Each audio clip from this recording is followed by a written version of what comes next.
নবী আমার ডাকতে বলে, রাফি, তোমার বয়স মাত্র 12 বছর, তুমি যুদ্ধের ময়দানে যা কি করবা? তুমি তলোয়ার ধরতে পারবা না, তুমি তীর মারতে পারবা না, বরং তোমার যুদ্ধের ময়দানে যাওয়ার কোনো প্রয়োজন নাই। তোমাকে যখন আমার প্রয়োজন হবে আমি তোমাকে ডেকে নিয়ে যাব।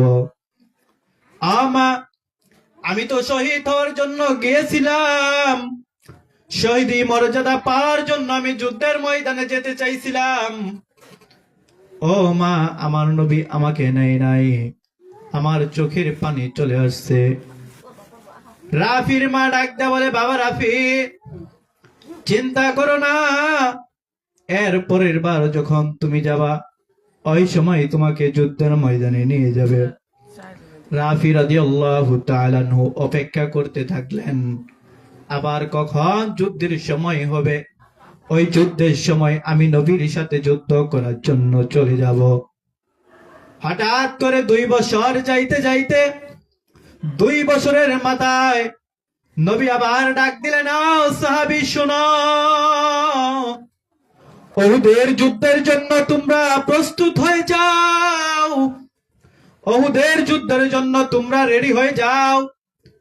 সবাইকে উহুদের যুদ্ধের মধ্যে যাইতে হবে। সবাই আবার লাইন ধরে ফেলল, উহুদের যুদ্ধের মধ্যে যাওয়ার জন্য প্রস্তুত হয়ে যাইতেছে। ওই সময় নবী আমার আবার বাছাই করতেছেন, কাকে নিবে কাকে নিবে। এক এক করে বাছাই করে সামনে আনতেছেন। হঠাৎ তাকায় দেখে একটা ছোট্ট বাচ্চা আবার লাইনের মধ্যে দাঁড়ায় গেছে। নবী আমার ডাক দিয়ে বলে, তোমাকে চেনা চেনা লাগতেছে, তুমি কে? বাচ্চাটা ডাক দিয়া বলে, ইয়া রাসূলুল্লাহ, ইয়া হাবিবাল্লাহ, পিছনের 2 বছর আগের কথা একটু মনে করে দেখেন, এই জায়গায় আমি লাইনের মধ্যে দাঁড়াইছিলাম। নবী আমার ডাক দিয়া বলে, তোমার নাম রাফি? বলে, হা হা, আমার নাম রাফি। বলে, তুমি আবার এইখানে আসছো কেন? বলে, আমি যুদ্ধের ময়দানে যেতে চাই, যুদ্ধের ময়দানে যে আমি শহীদ হতে চাই। নবী বলেন, তোমার তো বয়স হয় নাই। ছোট্ট সাহাবী রাফি ডাকতে বলে, ইয়া রাসূলুল্লাহ, ইয়া হাবিবাল্লাহ, এবার আমাকে ফিরে দিয়েন না, আমি আমার মায়ের কাছে শেষ বিদায় নিয়ে আসছি। আল্লাহু আকবার। নবী গো, আমি আমার মায়ের কাছ থেকে শেষ বিদায় নিয়ে আসছি, আমি যুদ্ধের ময়দানে যাব, আমি শহীদ হতে চাই গো নবী, আমি শহীদি মর্যাদা পেতে চাই। ও নবী, এবার আমারে আর ফিরাইয়া দিয়েন না। এই কথা শোনার পর নবীর চোখের মধ্যে পানি চলে আসলো। নবী ডাকতে বলে, আমার তাকায়া দেখো, তোমরা সাক্ষী হয়ে যাও, এই ছোট্ট বাচ্চা যুদ্ধের ময়দানে যাওয়ার জন্য মায়ের কাছ থেকে শেষ বিদায় নিয়ে আসছে। তোমরা শোনো শোনো শোনো, এই সাহাবায়ে কেরামের জন্য, এই রাফির জন্য জান্নাতে নেওয়ার জন্য আমি সুপারিশ করাই যথেষ্ট। সুবহানাল্লাহ। আজকে একটু তাকায় দেখেন আমার সমাজের যুবকদের কি হাল। ওই সময় ছোট্ট রাফি, 12 বছরের রাফি 2 বছর পরে কয় বছর হয়? 14 বছর বয়স হয়। 14 বছরের রাফি যুদ্ধের ময়দানে যাওয়ার জন্য মায়ের কাছ থেকে শেষ বিদায় নিয়ে আসতেন, ঠিক কিনা? আজকে তাকায় দেখেন আমার এলাকার যুবকদের হাল দেখেন। এই মুসলমান, আমি আপনি মুসলমানের সন্তান, এই পরিচয় দিতে ঘৃণা হয়, ঠিক কিনা? বলবেন এটা কেমন কথা? মুসলমান পরিচয় দিতে কেন ঘৃণা হয়? মুসলমান পরিচয় দিতে ঘৃণা হয় এই কারণে, আমি আপনি মুসলমান, মুখ দিয়ে দাবি করি মুসলমান, অথচ চেহারার দিকে তাকাইলে মুসলমান না, হিন্দু না, অন্য ধর্মের লোক খুঁজে পাওয়া যায় কিনা, ঠিক কিনা? বিভিন্ন রকম বিভিন্ন সময় গাড়ির নিচে পড়ে যুবকরা অ্যাক্সিডেন্ট হয়ে মারা যায় কি যায় না? এমনও আছে পুরুষ অঙ্গ পরীক্ষা না করে ওটা হিন্দু সন্তান না মুসলমানের সন্তান বাইরে করা যায় না, ঠিক কিনা? আল্লাহ রাসূল সাল্লাল্লাহু আলাইহি সাল্লাম বলেন, যুবক শোনো, আল্লাহ রসুল বলেন যৌবন বয়সের যে ইবাদতটা রয়েছে আল্লাহ তাআলা রব্বুল আলামিন এই যৌবন বয়সের ইবাদতটা সবচাইতে বেশি কবুল করেন। সুবহানাল্লাহ। আল্লাহ তাআলা বলেন ও নবী আপনি আপনার উম্মতদেরকে জানায় দেন, আপনি আপনার উম্মতদেরকে জানায় দেন আমি আল্লাহ আপনার উম্মতের শিশু বয়স এবং বৃদ্ধ বয়সের হিসাব বেশি চাইব না। আমি আল্লাহ তাআলা সমস্ত মানুষদেরকে তিনটা কাল দিয়েছি। কয়টা কাল? একটা কাল হলো শিশুকাল। কি কাল? দুই নাম্বার হলো যুবক কাল। কি কাল? যুবককাল। তিন নাম্বার হলো বৃদ্ধকাল। আল্লাহ তাআলা বলেন ও নবী আপনি জানায় দেন আমি আল্লাহ তাআলা শিশুকাল এবং বৃদ্ধকালের হিসাব আমি আল্লাহ চাইব না, তবে যুবক কালের যেই হিসাবটা আছে আমার কাছে কিন্তু দিয়ে যেতে হবে। মুসলমান, আল্লাহ তাআলা বলেন একজন বৃদ্ধ লোক নামাজের মধ্যে একটা সিজদা দিয়ে যেই নেকিটা পাবে একজন যুবক ওই সিজদা দিয়ে তার চাইতে 10 গুণ বেশি সওয়াব পাওয়া যাবে। সুবহানাল্লাহ। আজকে আমরা যৌবন বয়সটাকে কেমন ভাবে দুনিয়ার জমিনের মধ্যে অপচয় করতেছি দেখেন। খেলাধুলার মধ্যে আমাদের যৌবন বয়সটাকে নষ্ট করে দিতেছি, ঠিক কিনা? ঠিক। বিভিন্ন রকমের বিভিন্ন আড্ডার মধ্যে আমরা আমাদের যৌবন বয়সটাকে নষ্ট করে দিতেছি, ঠিক কিনা? ঠিক। আজকে তাকাইলে দেখা যায় যুবকদের কি অবস্থা। যুবকেরা বিভিন্ন রকমের নিশা জাতির মধ্যে আক্রান্ত হয়ে গেছে, ঠিক কিনা? আজ যুবক তোমাদেরকে বলতে চাই আমিও তোমার মতো যুবক, পাশে বসে আছেন তোমার মতো যুবক। যুবক আমাদের বয়স কিন্তু বেশি হয় নাই, আমরা নামাজ না পড়লে আমাদের লজ্জা লাগে, তোমরা নামাজ পড়লে তোমাদের লজ্জা লাগে। আমরা দাড়ি রাখলে, দাড়ি কেটে ফেললে আমরা লজ্জা পাই, তোমরা দাড়ি রাখতে গেলে লজ্জা পাও। কেন এটা হয়? তোমরা কি মনে করেছো দুনিয়ার মধ্যে সারা জীবন থাকবা? না না না, আল্লাহ রসুল বলেন দুনিয়ার মধ্যে কেউ থাকতে পারবে না। কেউ 60 বছরের জিন্দেগি, কেউ 70 বছরের জিন্দেগি নিয়ে আসছে, আর বাদ বাকি যেগুলো আমরা হায়াত পাই সেগুলো হলো বোনাস। মুসলমান, আমি যেই কথা বলতে চেয়েছিলাম, হযরতে রাফি রাদিয়াল্লাহু তাআলা আনহু 12 থেকে 14 বছরের সন্তান নবীর কাছে গেছেন, নবী আমি যুদ্ধের ময়দানে যেতে চাই, আমি শহীদ হতে চাই। নবী আমার ডাক দেয়া বলে রাফি তুমি কি সত্যি যুদ্ধের ময়দানে যাবা? বলে হ্যাঁ হ্যাঁ হ্যাঁ আমি যুদ্ধের ময়দানে যাব। নবী আমার ডাক দেয়া বলেন সাহাবী তোমরা রাফিকে রেডি করে ফেলাও, রাফিকে যুদ্ধের ময়দানে নিয়ে যাওয়া হবে। আল্লাহু আকবার। হযরতে রাফিকে যুদ্ধের ময়দানে নেওয়ার জন্য রেডি করে ফেললেন।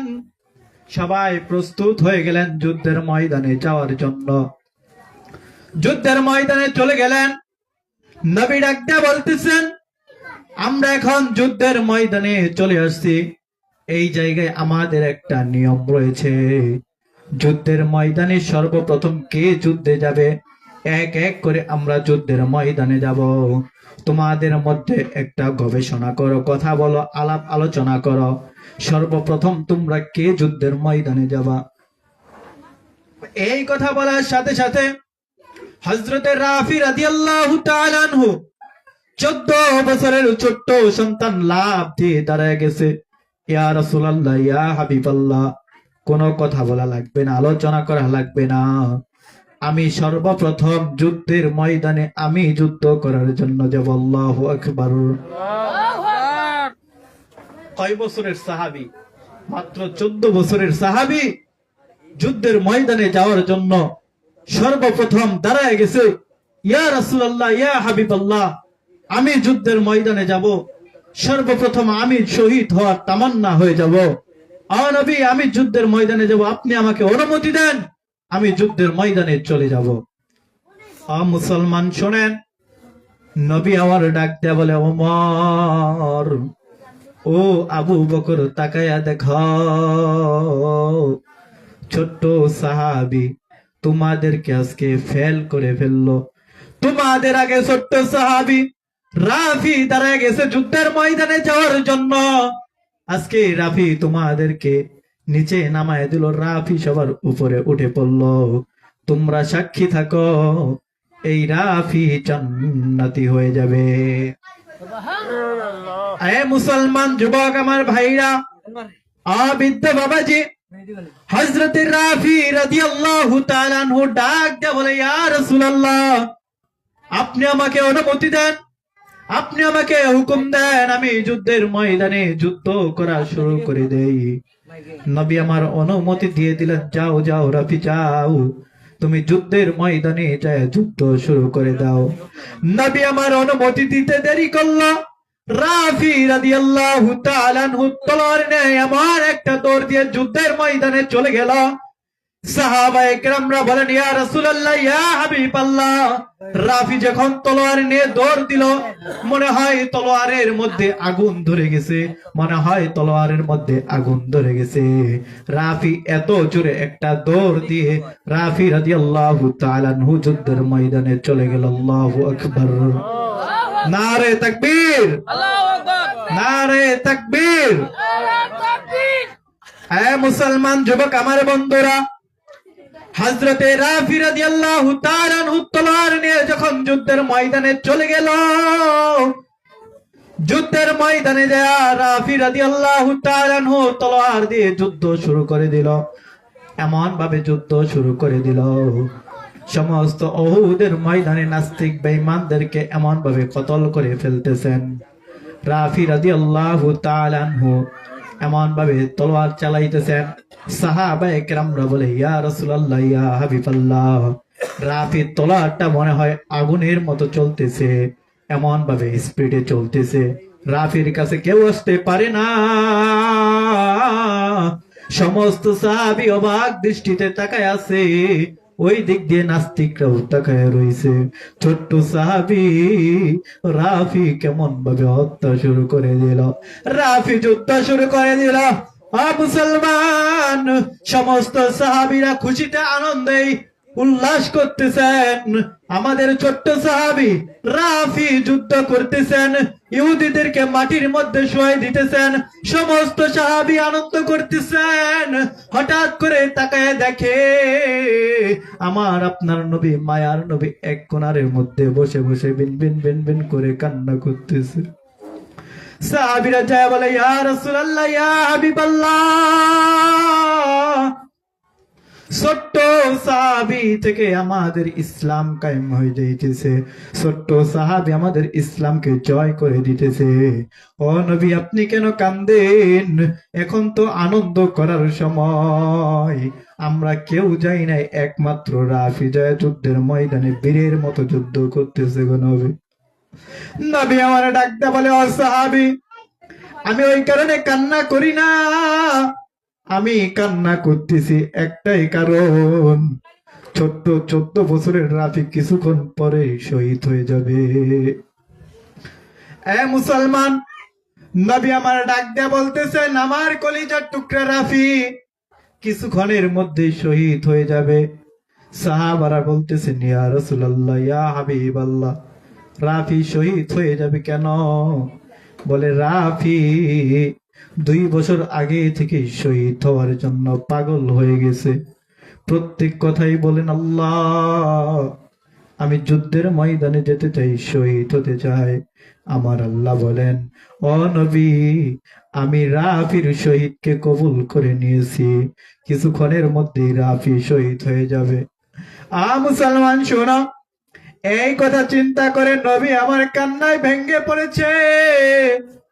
হঠাৎ করে তাকায়া দেখে রাফি যুদ্ধ করতেছে করতেছে করতেছে, এক ইহুদের একটা তলোয়ারের একটা আঘাত রাফির শরীরের মধ্যে লেগে গেছে, একটা আঘাত লেগে গেছে। অন্য পাশ থেকে অন্য একজন ইহুদি এমন ভাবে একটা তীর নিক্ষেপ করেছে, রাফির বুক দিয়ে যে কলিজা ভেদ করে কচি হাড়ের ভিতর ঢুকে গেছে। নবী আমার তলোয়ার ফালাইয়া নবী দৌড়ায় আর কান্দিয়া বলে রাফি,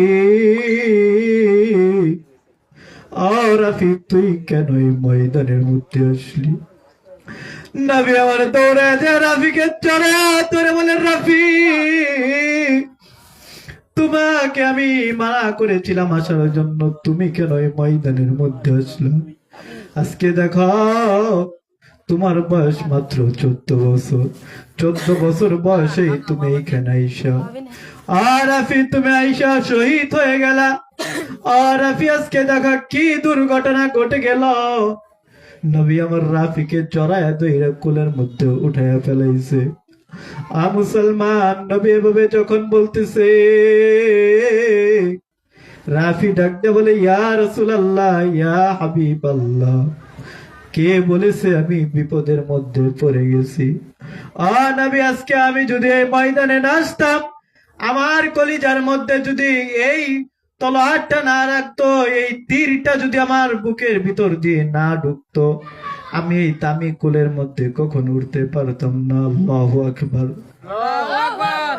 মুসলমান রাফি ডাক দেয়া বলতেছেন, ও নবী,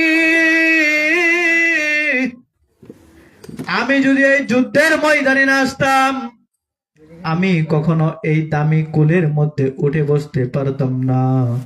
এই দামি কুলের মধ্যে উঠতে পারছি একটাই কারণ, সেই কারণটা হলো এই যুদ্ধের ময়দানে আসার জন্য। আল্লাহু আকবার। হযরতে রাফি রাদিয়াল্লাহু তাআলা আনহু কত বড় একটা আঘাত পেয়েছেন দেখেন। ছোট্ট সাহাবী, বুকের ভিতর দিয়ে একটা তীর ঢুকে কলিজা ছিদ্র করে, কলিজা ভেদ করে কচি হাড়ের মধ্যে ঢুকে পড়েছেন।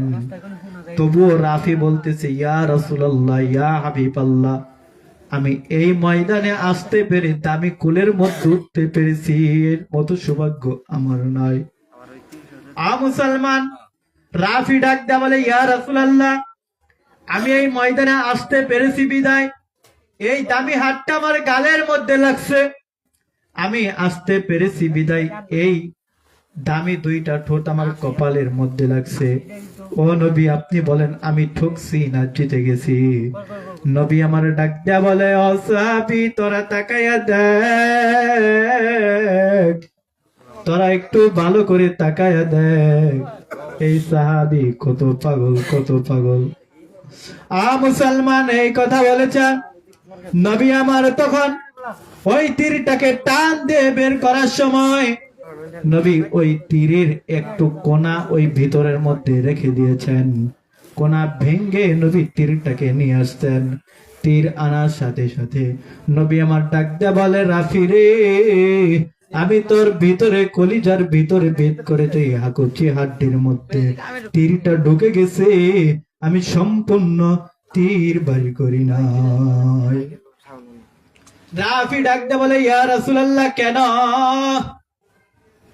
নবী আমার ডাক দেয়া বলে, রাফি তুই এই মুহূর্তের মধ্যে শহীদ হয়ে যাবি, কিন্তু আমি তোর ভিতরে তীরের মাথাটা কেন রেখে দিছি জানো? রাফি বলে, না না, আমি তো জানি না কেন রাখছেন। নবী আমার ডাক দেয়া বলে, রাফি রে, তুই যখন কিয়ামতের ময়দানে সবার সামনে দাঁড়ায়া যাবি, সবার সামনে যখন দাঁড়ায় যাবি, আমি নবী ওই সময় তোকে ওই কিয়ামতের ময়দানে জড়ায় ধরবো, আল্লাহকে ডাক দেয়া বলবো, আল্লাহ,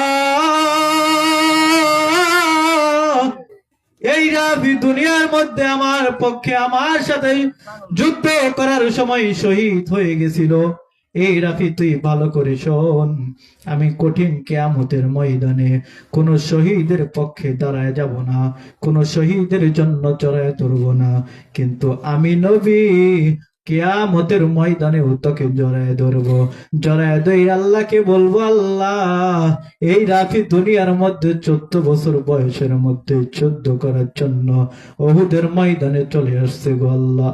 ও আল্লাহ, শুধু তাই নয়, শহীদ হয়ে গেছে। আল্লাহ, তার ভিতরে আমি তীরটা রেখে দিয়েছি, ওই তীরটা সাক্ষী হিসাবে নবী তীরটাও রেখে দিয়েছেন। সুবহানাল্লাহ। আজকে আমি আপনি কেমন মুসলমান হইলাম? ওই সাহাবীরা কেমন মুসলমান ছিলেন, আমি আপনি কেমন মুসলমান হয়েছি? সাহাবায়ে কেরামরা কত কষ্ট করেছেন।